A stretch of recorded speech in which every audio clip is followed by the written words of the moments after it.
Mon père, j'ai péché contre le ciel et contre toi, et je ne suis plus digne d'être appelé ton fils. Traite-moi comme l'un de tes mercenaires. » Et il se leva et alla vers son père. Comme il était encore loin, son père le vit et fut ému de compassion. Il courut se jeter à son cou et le baisa. Le fils lui dit, « Mon père, j'ai péché contre le ciel et contre toi. Je ne suis plus digne d'être appelé ton fils. » Mais le père dit à ses serviteurs, « Apportez vite la plus belle robe et l'enrevêtez. Mettez-lui un anneau au doigt et des souliers aux pieds. Amenez le veau gras et tuez-le. Mangeons et réjouissons-nous. Car mon fils que voici était mort, et il est revenu à la vie. Il était perdu, et il est retrouvé. » Et ils commencèrent à se réjouir. Or, le fils aîné était dans les champs. Lorsqu'il revint et approcha de la maison, il entendit la musique et les danses. Il appela un des serviteurs et lui demanda ce que c'était. Ce serviteur lui dit, « Ton frère est de retour, et, parce qu'il l'a retrouvé en bonne santé, ton père a tué le veau gras. » Il se mit en colère et ne voulut pas entrer. Son père sortit et le pria d'entrer.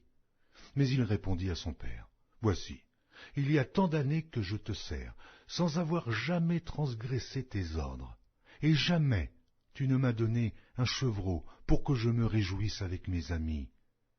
Et quand ton fils est arrivé, celui qui a mangé ton bien avec des prostituées, c'est pour lui que tu as tué le veau gras? » « Mon enfant, lui dit le père, tu es toujours avec moi, et tout ce que j'ai est à toi.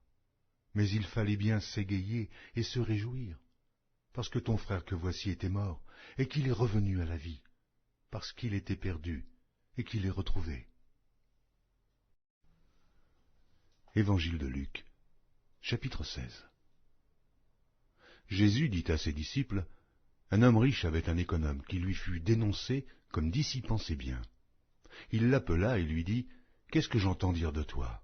Rends compte de ton administration, car tu ne pourras plus administrer mes biens. » L'économe dit en lui-même, « Que ferai-je, puisque mon maître m'ôte l'administration de ses biens?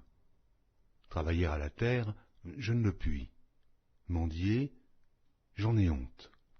Je sais ce que je ferai, pour qu'il y ait des gens qui me reçoivent dans leur maison quand je serai destitué de mon emploi. » Et, faisant venir chacun des débiteurs de son maître, il dit au premier, « Combien dois-tu à mon maître? » »« 100 mesures d'huile, répondit-il.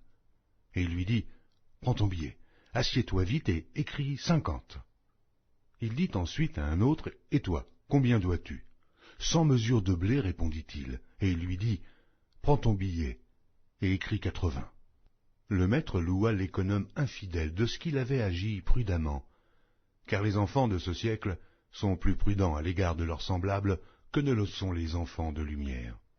Et moi je vous dis, faites-vous des amis avec les richesses injustes, pour qu'ils vous reçoivent dans les tabernacles éternels, quand elles viendront à vous manquer. Celui qui est fidèle dans les moindres choses, l'est aussi dans les grandes, et celui qui est injuste dans les moindres choses, l'est aussi dans les grandes. Si donc vous n'avez pas été fidèle dans les richesses injustes, qui vous confiera les véritables? Et si vous n'avez pas été fidèle dans ce qui est à autrui, qui vous donnera ce qui est à vous? Nul serviteur ne peut servir deux maîtres, car ou il haïra l'un et aimera l'autre, ou il s'attachera à l'un et méprisera l'autre. Vous ne pouvez servir Dieu et Mammon. Les pharisiens qui étaient avares écoutaient aussi tout cela, et ils se moquaient de lui. Jésus leur dit, « Vous cherchez à paraître juste devant les hommes, mais Dieu connaît vos cœurs. Car ce qui est élevé parmi les hommes est une abomination devant Dieu. La loi et les prophètes ont subsisté jusqu'à Jean.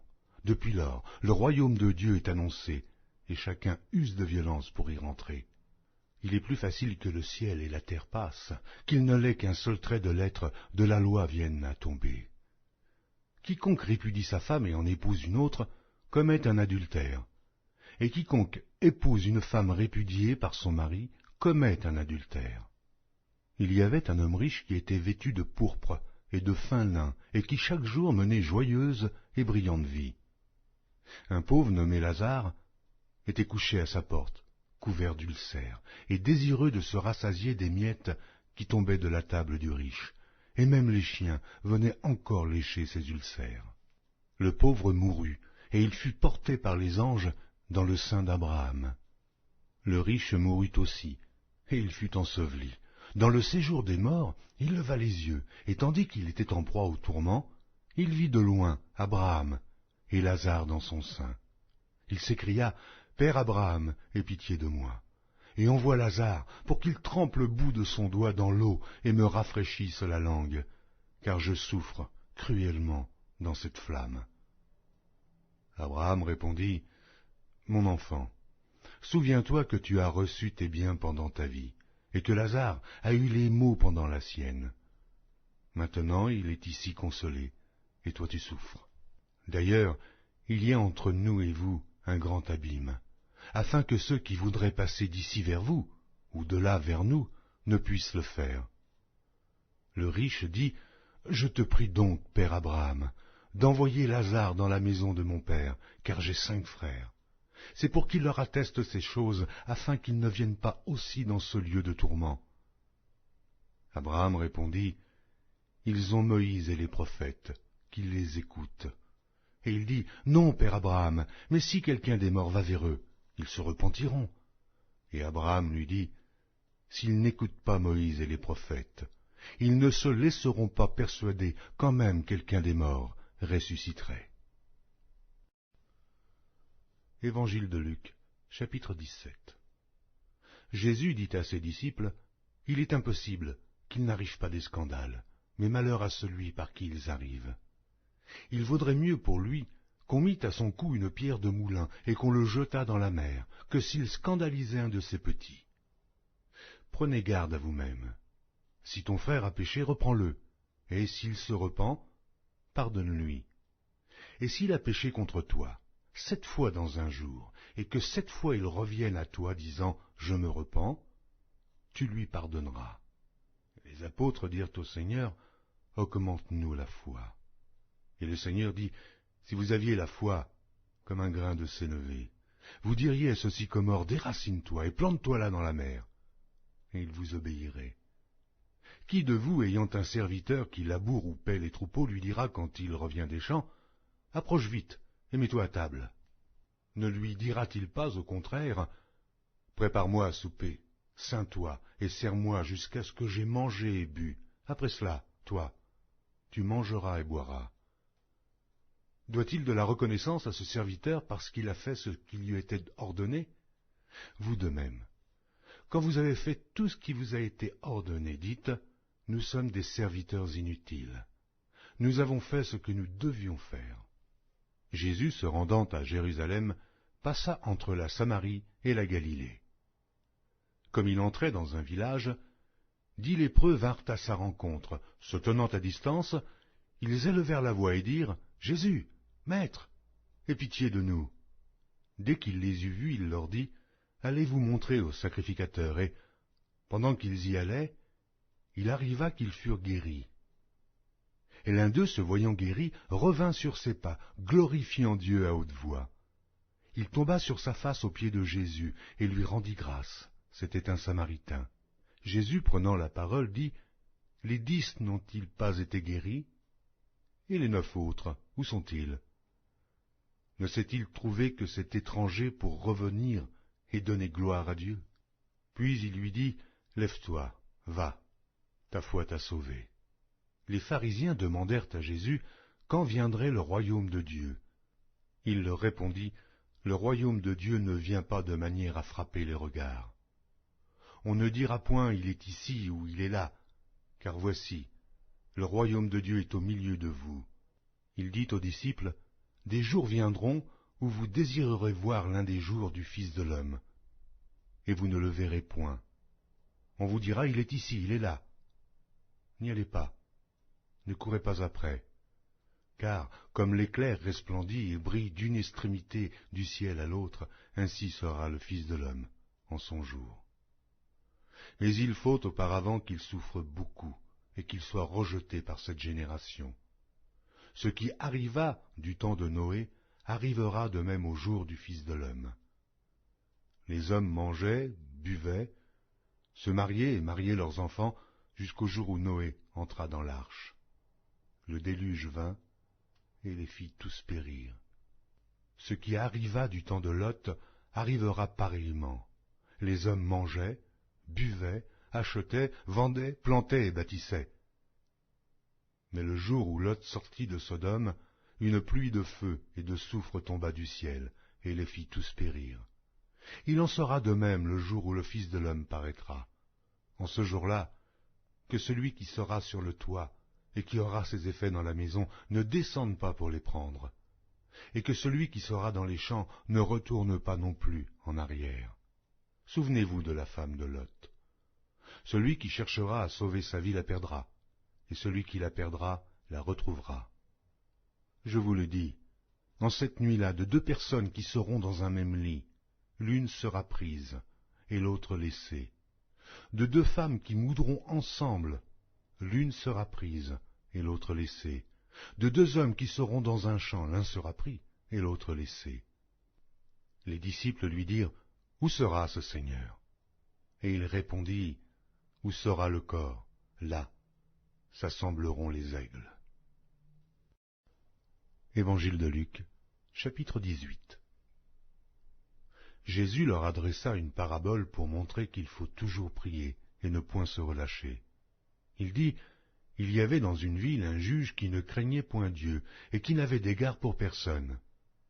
Il y avait aussi dans cette ville une veuve qui venait lui dire, « Fais-moi justice de ma partie adverse. » Pendant longtemps il refusa, mais ensuite il dit en lui-même, « Quoique je ne craigne point Dieu et que je n'ai d'égard pour personne, néanmoins, parce que cette veuve m'importune, je lui ferai justice, afin qu'elle ne vienne pas sans cesse me rompre la tête. » Le Seigneur ajouta, « Entendez ce que dit le juge inique. Et Dieu ne fera-t-il pas justice à ses élus, qui crient à lui jour et nuit, et tardera-t-il à leur égard? Je vous le dis, il leur fera promptement justice, mais, quand le Fils de l'homme viendra, trouvera-t-il la foi sur la terre? » Il dit encore cette parabole. En vue de certaines personnes, se persuadant qu'elles étaient justes et ne faisant aucun cas des autres, deux hommes montèrent au temple pour prier. L'un était pharisien et l'autre publicain. Le pharisien debout priait ainsi en lui-même, « Ô Dieu, je te rends grâce de ce que je ne suis pas comme le reste des hommes, qui sont ravisseurs, injustes, adultères ou même comme ce publicain. Je jeûne 2 fois la semaine, et je donne la dîme de tous mes revenus. » Le publicain, se tenant à distance, n'osait même pas lever les yeux au ciel, mais il se frappait la poitrine en disant, « Ô Dieu, sois apaisé envers moi qui suis un pécheur. » Je vous le dis, celui-ci descendit dans sa maison justifié plutôt que l'autre, car quiconque s'élève sera abaissé, et celui qui s'abaisse sera élevé. On lui amena aussi les petits enfants, afin qu'il les touchât, mais les disciples, voyant cela, reprenaient ceux qui les amenaient. Et Jésus les appela et dit, « Laissez venir à moi les petits enfants, et ne les en empêchez pas, car le royaume de Dieu est pour ceux qui leur ressemblent. Je vous le dis en vérité, quiconque ne recevra pas le royaume de Dieu comme un petit enfant n'y entrera point. » Un chef interrogea Jésus et dit, « Bon maître, que dois-je faire pour hériter la vie éternelle ?» Jésus lui répondit, « Pourquoi m'appelles-tu bon? Il n'y a de bon que Dieu seul. Tu connais les commandements. Tu ne commettras point d'adultère. Tu ne tueras point. Tu ne déroberas point. Tu ne diras point de faux témoignages, et honore ton père et ta mère. J'ai, dit-il, observé toutes ces choses dès ma jeunesse. » Jésus, ayant entendu cela, lui dit, « Il te manque encore une chose. Vends tout ce que tu as, distribue-le aux pauvres, et tu auras un trésor dans les cieux. Puis, viens et suis-moi. » Lorsqu'il entendit ces paroles, il devint tout triste, car il était très riche. Jésus, voyant qu'il était devenu tout triste, dit qu'il est difficile à ceux qui ont des richesses d'entrer dans le royaume de Dieu. Car il est plus facile à un chameau de passer par le trou d'une aiguille qu'à un riche d'entrer dans le royaume de Dieu. Ceux qui l'écoutaient dirent, Et qui peut être sauvé?